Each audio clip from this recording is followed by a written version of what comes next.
प्रकृति के जो मैंने नियम और जो व्यवस्थाएं देखी वो इतनी खतरनाक हैं कि तुम्हें मैं सब कुछ बता नहीं सकता, लेकिन मैं तुमसे इतना जरूर कह सकता हूँ कि जो भी कर्म करो बहुत सावधानी से करो, क्योंकि वो कर्म कहीं राक्षस बन के तुम्हें खाने के लिए तैयार ना हो जाए। जो तुम पहले कर आए हो वो तो अब हो गए, लेकिन जो तुम नए कर्म कर रहे हो उनसे राक्षस पैदा मत करो, भयानक है ये। लगातार गलतियां मत करो, क्योंकि अब कलयुग अपने उग्र रूप में आता जा रहा है। उन्हें पता था कि जो समझदार है वो उसको पकड़ लेगा और इसको यूज कर लेगा, जो ना समझ है उसके सर के ऊपर से बाज जाएगी, जो योग्य है वो उस चीज को समझ जाएगा और कर लेगा। बड़ी बात ये नहीं है कि आप ठीक हो जाओ, बड़ी बात यह है कि आप बिगड़े क्यों थे, आपके बिगड़ने के कारण क्या थे। तुम खुश हो गए चलो,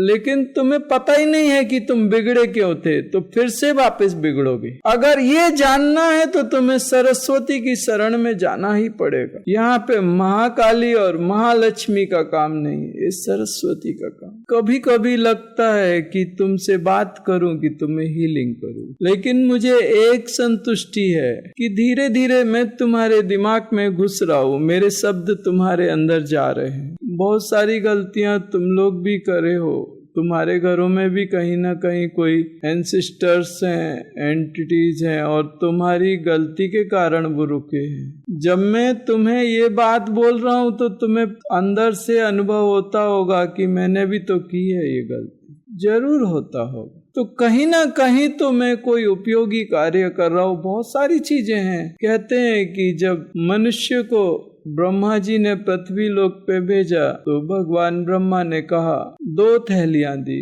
एक थैली दी उसको पितामह ने कहा कि पुत्र ये थैली सामने लटकाना, ये तुम्हारी गलतियों के लिए है, जो तुम्हारी गलतियां होंगी वो सामने वाली थैली में डालना। और एक थैली बोले पीछे लटकाने को दी, बोले इसमें सारी अच्छाइयां डालते जाना, जो तुम अच्छे काम करो वो पीछे वाली थैली में डाल।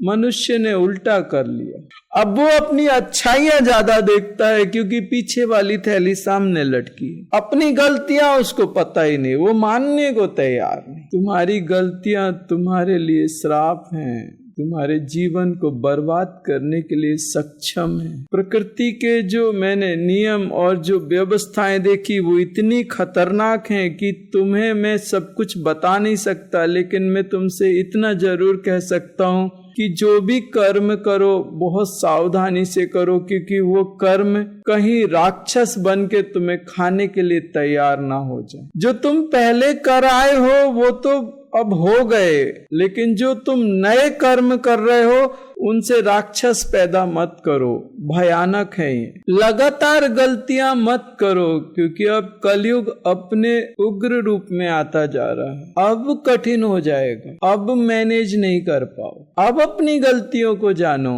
अब सावधानी पूर्वक कर्म करो कि क्या करने योग्य है और क्या करने योग्य नहीं है। अपने ऊपर कृपा करो। तुम धार्मिक मत बनो, मुझे कोई दिक्कत नहीं है, लेकिन तुम जो करो वो तुम्हारे हित में हो। बड़ी बात यह है, सही और गलत का सही तरीके से चुनाव होना आवश्यक है। तुम गलत को सही बोल के उसको स्वीकार नहीं कर सकते। अगर करोगे तो भयानक पीड़ा का कारण बनेगा। जो त्याग करने योग्य हैं उनका त्याग होना ही चाहिए, आवश्यक है तुम्हारे पूर्ण और सुखी जीवन के लिए। आज भी कुछ लोग मेरे साथ 20-20, 25-25 साल से जुड़े हैं और मैं उनको समझा के परेशान हो गया और वो गलतियां लगातार कर रहे हैं और मैं थक गया हूं, मैं हार गया हूं। मैं उनके भविष्य को देख पाता, उनके भविष्य में जो घटना घटित होने वाली है, मैं बहुत पीड़ा से भरा हुआ हूं कि ये मेरे अपने हैं, मैं इनसे प्यार करता हूं, लेकिन ये मेरी बात सुनते नहीं हैं और उनके जीवन में जो घटनाएं होती हैं वो बहुत भयानक हैं और होने वाली हैं वो बहुत भयानक। बहुत कठिन बात है कि सत्य आपके सामने है और उस सत्य को आप स्वीकार ना करो और आप ऐसी व्यवस्थाओं में उतर जाओ जहां आपका विनाश, समूल विनाश हो। मैं देखता हूं कि अब शुरू हो गया, अब विनाश शुरू हो गया। अब वो कर्म प्रारब्ध बन गया और अब ये उसमें डूब रहे हैं और वो मस्त हैं। वो कह रहे हैं हम सही हैं, तुम तो बाबा आदमी हो, तुमको क्या मालूम संसार कैसे जिया जाता है। अरे मूर्ख, जिंदा रहेगा तो संसार जिएगा ना, नालायक। वो काल तेरी तरफ बढ़ रहा है और तू सेलिब्रेट कर रहा है, एंजॉय कर रहा है। मैं बोल नहीं सकता, ऊपर से डंडा आएगा, लेकिन मैं बार बार बोलता हूँ ये जो कर रहे हो ये ठीक नहीं है। तुम बाबा आदमी हो, तुम अपना काम करो, जब हमें तुम्हारी जरूरत होगी तब हम तुम्हारे पास आ जाएंगे, अभी हमें जीने दो। फिर उसके बाद जब वो आते हैं तो मैं बिंदास गालियां मारता हूँ, फिर चिल्लाता हूँ, गालियां मारता हूँ, और वो भी एक नंबर के बेशरम है। बड़ी कठिन जिंदगी है मेरी।